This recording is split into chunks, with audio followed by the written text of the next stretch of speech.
Urhobo Komagbe. Ipona nani Urhobo Komagbe. Ofa osoro tanya Komagbe. Oya wona na pelo. Ibe koto ri Nigeria wine. Urhobo yen iwere omo owe national anthem. Ri Nigeria. Wow, we are okay. Okay, was you okay? Urhobo Komagbe. Is that the one by Ije? Yes, I am going to put it.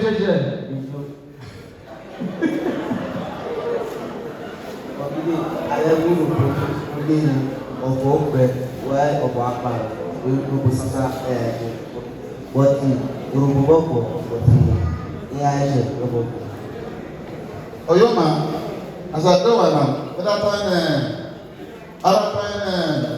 what way to go? 1 minute to go. Ugele, 1 minute to go. Obiri. Oyoma, at that time, the governor in that and Obiri, what of it? The governor that happened to Obiri, what of it? Thank you.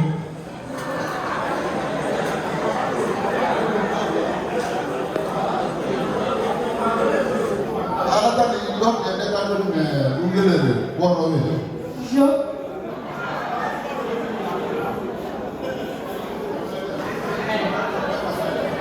That's what you want. You don't want the white. It depends on you. May I take everything? I think like we did last year. We're going. APC teacher, the teacher, I have a so, why do you teach I am teacher, Borosha, they attack my Otana, when you go after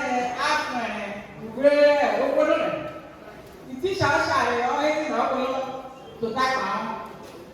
Okay, well, we teacher. Well, teacher, oh, you're my banner. Madam, why have you?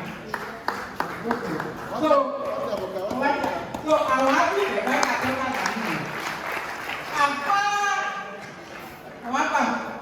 maybe I could not go. All I was telling Urhobo Komagbe. What could Urhobo Komagbe? Urhobo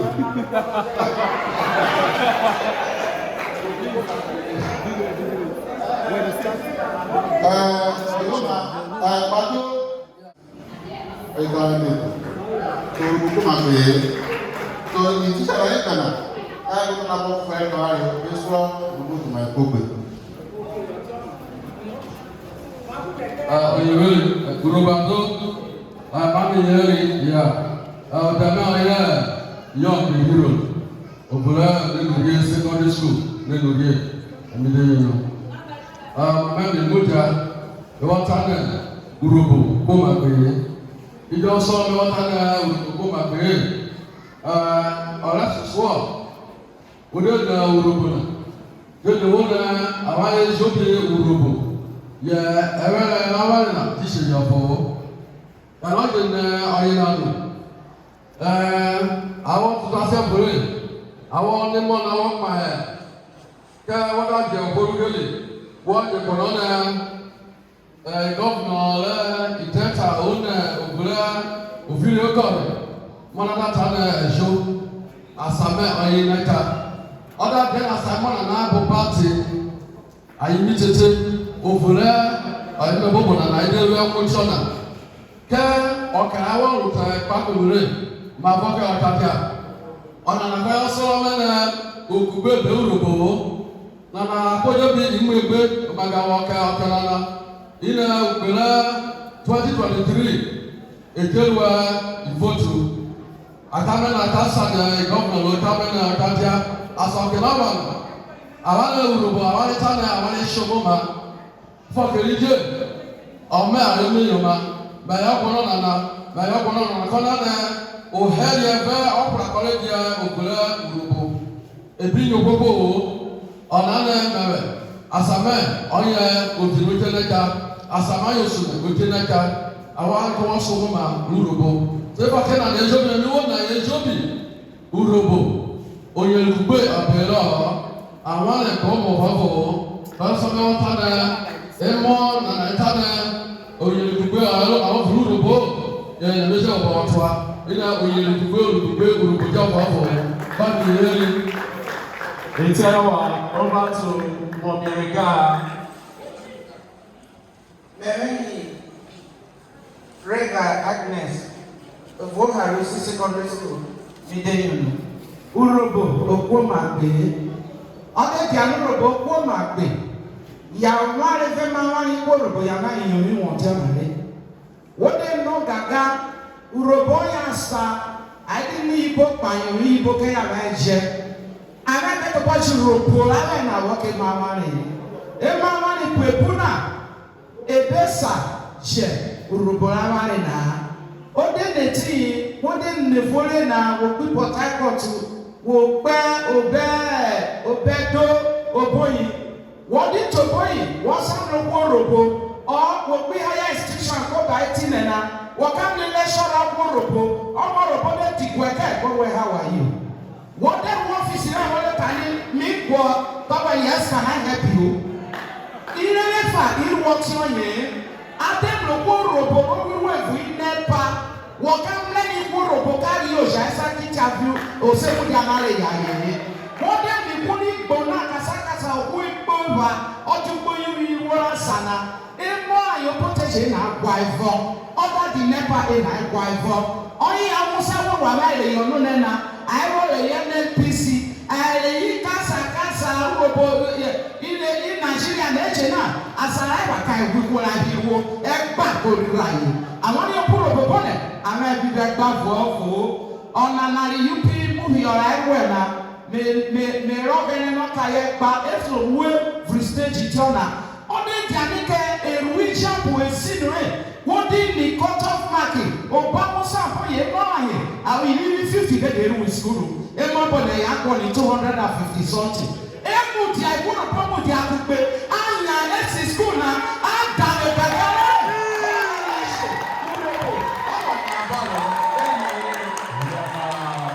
That is a wonderful one from only our in Momirika.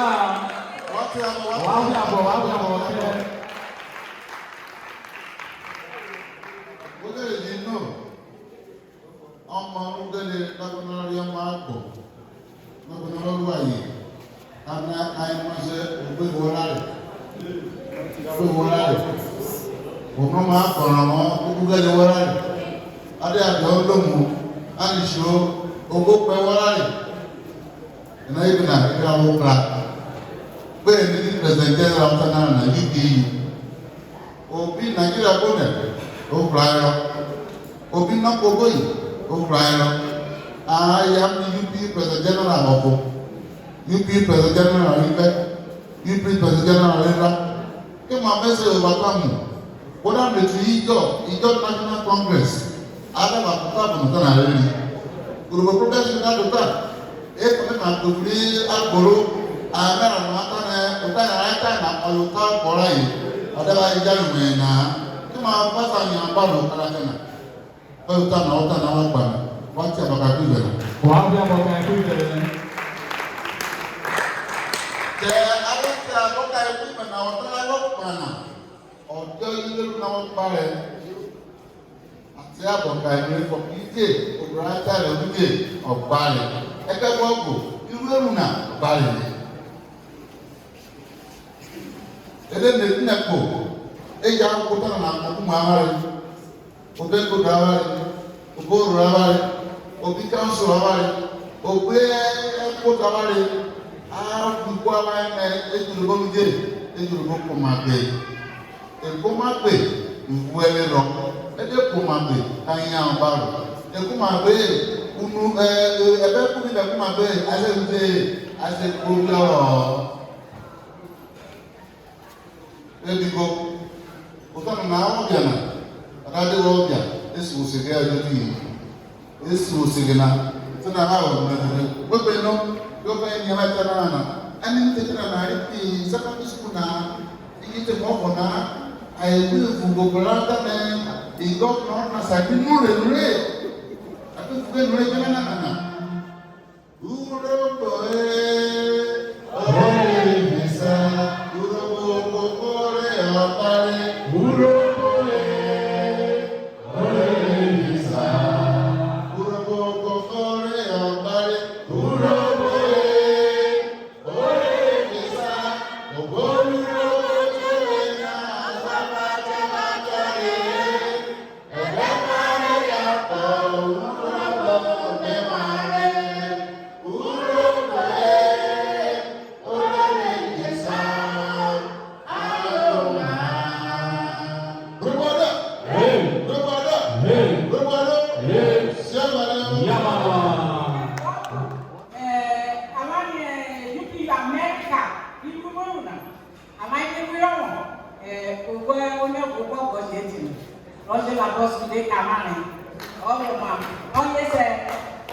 Urhobo mena.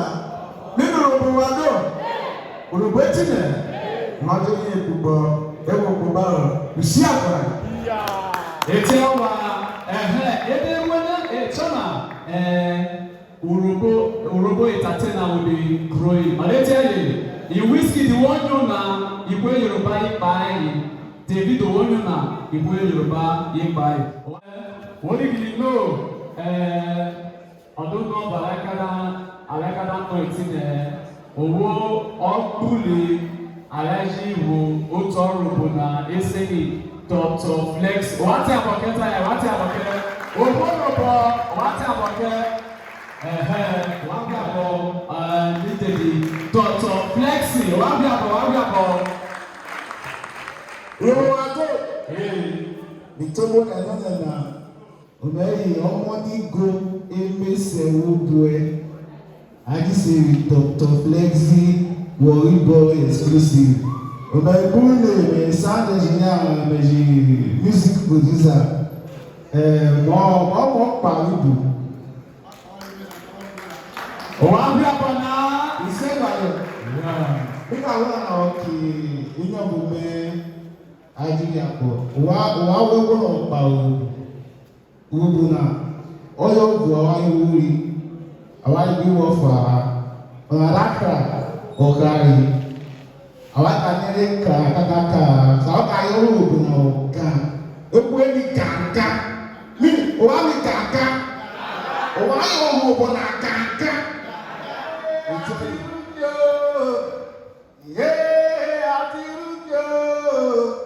yo de mo na Urhobo Yonde mona Urhobo, iye ineno, iye ibabo, waju kemo, Urhobo.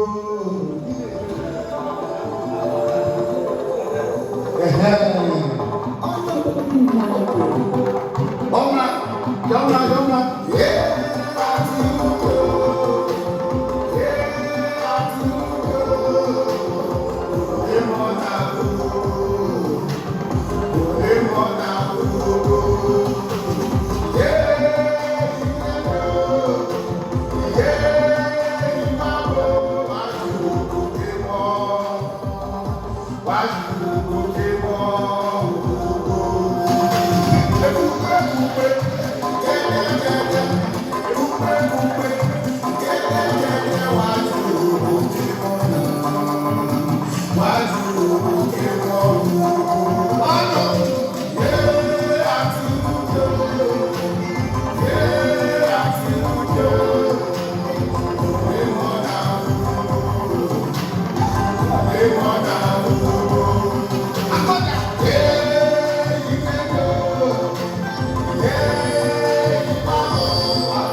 What I say about the UPU America?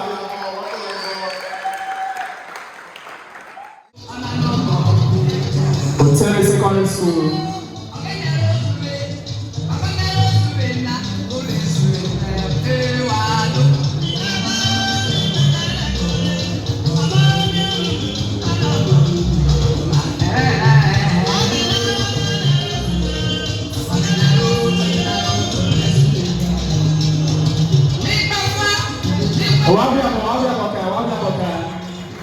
Hotel Secondary School in the Queen Edjaira. They bring on Sokoto. Urhobo, school, okay. UPU American Power school now. I want to competition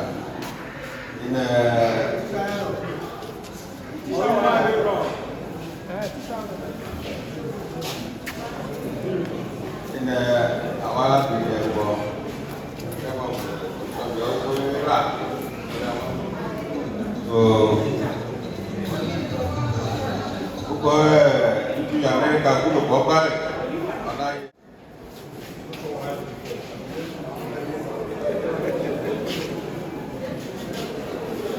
Secondary school.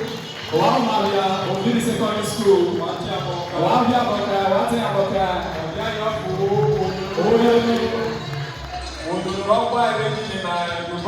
Ovidi Secondary School.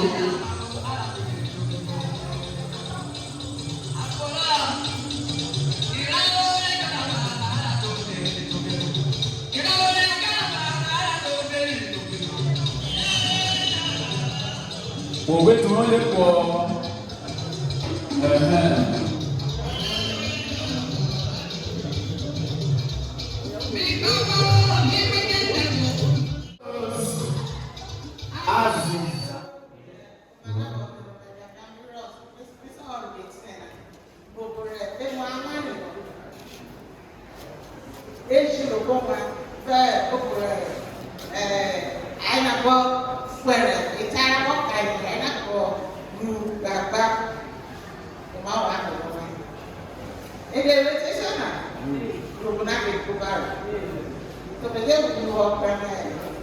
UPU America, UPU I will now look now.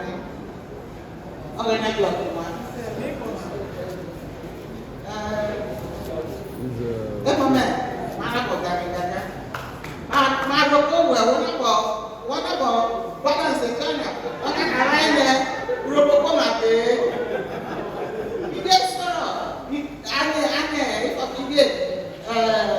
What I mean, what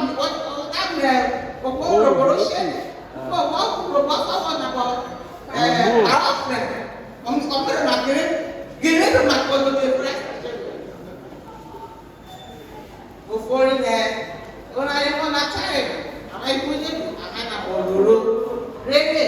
Am I was woman because this woman, I'm not a woman, but an man. Okay, let's go. It's your last year. If you are never and other. Okay, and I will go on 70,000.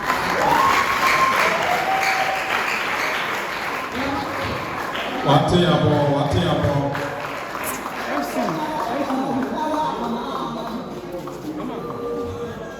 Yes, it's what you be first. Oh yeah, okay. Okene Secondary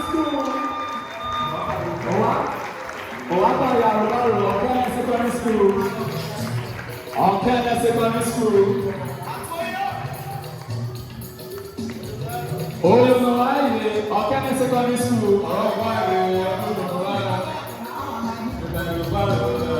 Isha de Blaka. Urhobo to the world. I tell you, Urhobo to the world.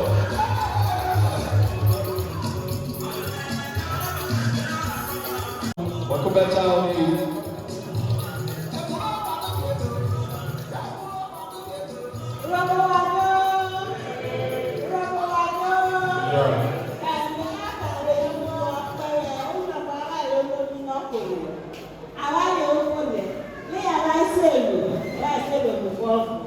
But the whole family of what is shopping, oh, carry or dying, I think the way. I think it was. I'm not how I do like, I think you will have your rabbi. I almost high school, they want body a day, open the highway. I see what I got but it's a radio pole, it's a salary. I indicate, I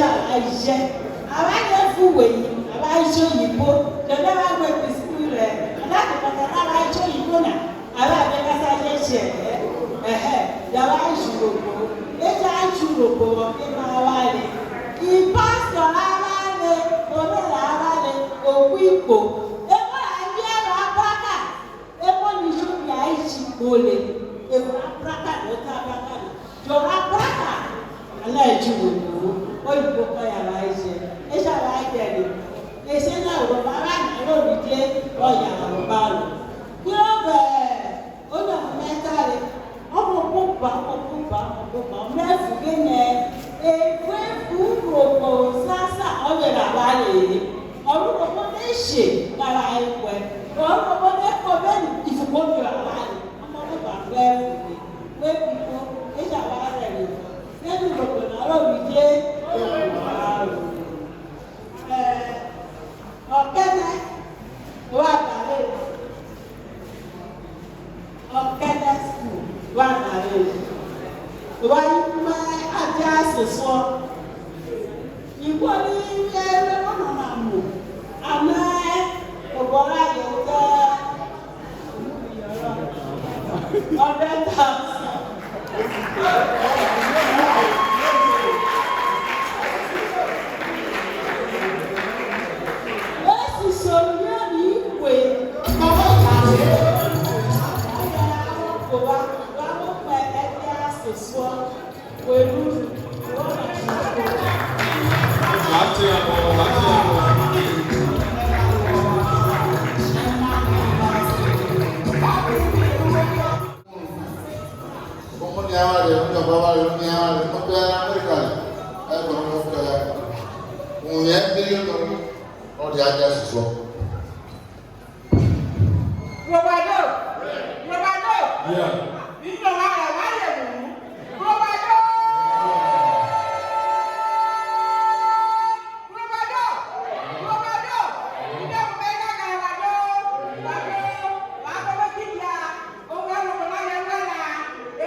Apply on the street of Oya, Ruky, and Urhobo.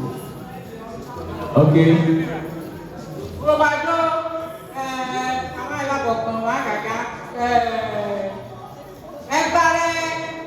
Urhobo Progress Union America, I'm your beginner. I zoom with it. Then I met Urhobo or Tala Urhobo. Foreign equation, Igbo Bobo, and Roma Karoke, a Morocco, be a school now. Then, Angel and Igbo like a Zugo. But you go there and there. What are you ever mentioned? What are the yes I want to be? Go pay every one. I walk about bed. Oh, my mark, what about you not go? The old tack. Kasa-kasa. Wọ́n mẹ́ta ìfowópamọ́ ìmọ̀ ìkó Spanish, ìkó Chinese, ìkó India, Asia, orílẹ̀ náà kásàkásà ẹ̀ máa. Oyinbo ọ̀yọ̀rí fẹ́ wọ̀ kàn. Bọ̀dọ̀ orúkọ òròkò làwọn ìpínlẹ̀ mẹ́rìndínlẹ́ náà. Oyinbo yọ̀ ẹ́ sì fọ́ kòkó gbogbo kọ́lé ibẹ̀ abẹ́gbọ̀nà lọ́jọ́jọ́ nìyí. Àlẹ́ àwọn àni ọ̀dùn kẹsẹ̀ ìdúró nà àkọ́yà náà wọ̀ta ní òkúrò gbogbo nẹ̀ ọ̀yẹ̀dẹ̀ ìmọ̀bìọ̀. Òkúrò gbogbo nẹ̀ ọ̀yẹ̀dẹ̀ ìgbó bẹ̀ ìskúùs nà àkùkọ́. Ègùrẹ́ àṣẹ́bí yìí ní bọ́kọ̀ nà àyíká mi ẹ̀kúrẹ́ ní àyíká mi ẹ̀kúrẹ́ ní Yorùbá ẹ̀jẹ̀ nà òfòrì yẹ ìwọ nà yẹ kọ́ lọ́họ̀. Urhobo yìí alàbọ̀ nyọ̀màlókò fẹ́lẹ́ ẹ̀jẹ̀ ẹ̀yà ayọ̀màlókò alàbọ̀ nyẹ̀nẹ́. Ìkwẹ́sẹ̀ èèmọ̀lú òbíye nẹ ànyọ̀kọ̀ mà ọ̀dọ́kẹ́rì o màgá òkúkọ̀ ọ̀nyẹ̀ wọ́n bẹ́ nyẹ́rẹ́ yìí náà jẹ́ Urhobo nà wọ́n nyẹ́ jẹ́ wọ́n dé nyàsàlẹ̀ Urhobo nà nùrẹ́. Òkúkọ̀ tó kẹsẹ̀ dùkú wẹ́rù tó ebi nyọ́ Urhobo pẹ̀lú ọ̀dà tó wà tó ubi ọ̀dà tó wọ́n nyọ̀ ní ẹ̀dọ́kẹ̀ òfòrì onyoma èyí nà Urhobo pẹ̀lú wàdó tó ẹgbẹ́rẹ̀ wọ̀kẹ́ UPU Amẹ́ríkà pẹ̀lẹ́ ìkúrẹ́wọ́n ní ọba Amẹ́ríkà nà èyí bí gbogbo ọ̀dìgbò gbọ̀mẹ́ ẹ̀yìn bí gbogbo nẹ́ ewòlùwẹ̀ ìwé ìrùnànà mẹ̀rẹ̀ méjèèjì president láì mẹ̀rẹ̀ èyí ìṣúwé nàní wàá ń gbé iná ọ̀nà Urhobo pẹ̀lú so UPU l'Amẹ́ríkà ẹ̀kọ́ Urhobo yẹ Amẹ́ríkà ẹ̀jẹ̀ bí Canada èyí ìṣúwé rẹ̀ nẹ ewúwé ìrùnànà Urhobo ọ̀nà lápẹ̀ ẹ̀dá àwọn ẹ̀rí oore kí ló bọ̀ Professor Kọ̀bíátà rẹ̀ àwọn ẹ̀jí wọ̀ ní scholarship èrò ọ̀sẹ̀sán Urhobo kò bá rọ̀ onye ọba àwọn ẹ̀kọ́ tí nẹ ọ̀jẹ̀ ta nẹ ọ̀bọ̀ ẹ̀rẹ́ nà àná ọ̀dáyàn ọ̀dọ́yàn náà ṣìkẹ̀wú ẹ̀ ọ̀rọ̀ ọ̀jọ́ nà. I'm going to take you to that, right? So, ewu ọjọ́ nà ọ̀nà ìgbé ewu bẹ̀sẹ̀ ìgbéjọ́ ọ̀nà ẹ̀ Urhobo náà yìí òfò ìmẹ̀ ewu gbogbo lélẹ̀ Urhobo kò bá rọ̀. Nìyẹn yan wàjọ ìyí wúnyẹ́ wọ̀ kẹ́ Professor Akọ̀fúrè Vice Chancellor ẹ̀tì nìyẹn ọ̀rọ̀ ẹ̀ jẹ́ àmàlà wọ̀ kàmáà kúpèkúpè. Ìyí yẹn CSO Chief Security Officer ọ̀díẹ̀tì nẹ̀zọ̀ ọ̀nyàrá. Oh, okay, he's representing it here. Good, that's excellent. Wọ́kọ́bíwó ìwé ìlú ọ̀gbọ̀n àwọn ẹ̀mẹ́ ọ̀mà àgbọ̀lọ́ ní ọ̀mà àwògbọ̀n pa àwọn ẹ̀rẹ́ ìdòwò kò má rọ̀. Ọ̀gá ẹ̀mí ọ̀kíkó ìṣọ̀ yìí ọ̀rọ̀ màkọ́pọ̀ ọ̀rọ̀ tọ̀rọ̀ ọ̀rọ̀ ìgbà wáyà kọ̀nà nìyẹn yọ. Àti àbọ̀kẹ́. Jésù ọmọ eré ọ̀fọ̀ àfọ̀. Ọ̀gá náà máa pẹ̀ wọ́n àmà ìjìlúwé. Wọ́n sọ̀rọ̀ wọ̀ ẹ̀dẹ̀ nana bí ó tọ̀ wọ̀ kàmárí. Wọ̀kì UPU Amẹ́ríkà. Ugbo nana na ẹ̀mú yọ̀rá díẹ̀ tí yẹ gbogbo ràdìrẹ́. Kàmá yẹ ní ẹ̀múlẹ́gbogbo ẹ̀ ọ̀sẹ̀. Àmà ẹ̀múlẹ́gbogbo ní ugbe n'ugbe ka UPU àìgbóbárò. Ìwọ̀n àwọn ènìyàn wọ́n wẹ́ ọ̀nà nílẹ̀ náà jébì ọdún wẹ̀wẹ̀ ọ̀gẹ̀nẹ̀ wò mú di àwọn kì UPU. Àmà ẹ̀nẹ́rẹ́ ọ̀gẹ̀nẹ̀. N'ụgbọ na n'obi ayọ bọbọ Urhobo agịrị ọra nri ana kogbo refu ime onye na robie pini yọ yẹ kọpa yẹ wòhiyọ ọsẹ àwọn ẹnẹrẹ wo wòhiyọ wọkayọ na Jésù onye na ihe akpọpọ na àwọn ẹnẹrẹ wọrí ọmọ akpọpọ wọkayọ na Jésù àwọn achẹ na ẹ ọsẹ wọn kọ ya kpọrọgbọrọgbọrọ láwọ tí a rírì amna ni wona ọ̀nyá àbárò ní Jésù àbájẹ́ nà ní mọ́ skúlù fídíò ló sáńsáré ní ètì nà àbájẹ́ wọ́n gbólé nà ẹ̀ ọ̀sẹ̀ àbájẹ́ ní wọ́n sọ àbájẹ́ dẹ́rẹ́ ní dẹ́rẹ́ ní Jésù kò bọ́ ọ̀rọ̀ bọ̀ bìẹ́rù nà nà lọ́rì Urhobo nà òbọ̀rọ̀ ìdẹ́jì ọ̀gẹ́nẹ́ kú wọ́n bùrù yẹ̀wọ̀ kàyọ̀ ní Jésù kò kó asọ̀fọ̀rọ̀ àbájẹ́ rẹ̀ ọ̀dá náà yọ̀ ní ẹ̀dá yẹ́rì kéde ní wẹ́rù nànà lẹ́rùwẹ̀ nànà máa rẹ̀ rọ́yìn ẹ̀ ọ̀gẹ̀nẹ̀ òkúta yàrá ìmúlò bìbọn wọn dẹ̀ Jésù wẹ̀kẹ́ pèrè ẹ̀kwàyò dẹ̀ Jésù ewé ní yàrá rúbọ̀ kò bá rò wọ́n sọ àmà ìgbẹ́rẹ́ ní dẹ̀ ìnànà tẹ́fà àbáyísá kàbíyọ́ Aranere odero no wefuafu esi Jesu Kristo ọlọmọláre. Urhobo kokore ọ̀bálẹ̀ Urhobo olèlìgèsà. Urhobo kokore ọ̀bálẹ̀ Urhobo olèlìgèsà. Ògbóró lọ́wọ́ jẹ́wé náà sáfájú lọ́sàáyé. Àdàbà mọ́ra pa Urhobo gbéwàre. Urhobo olèlìgèsà.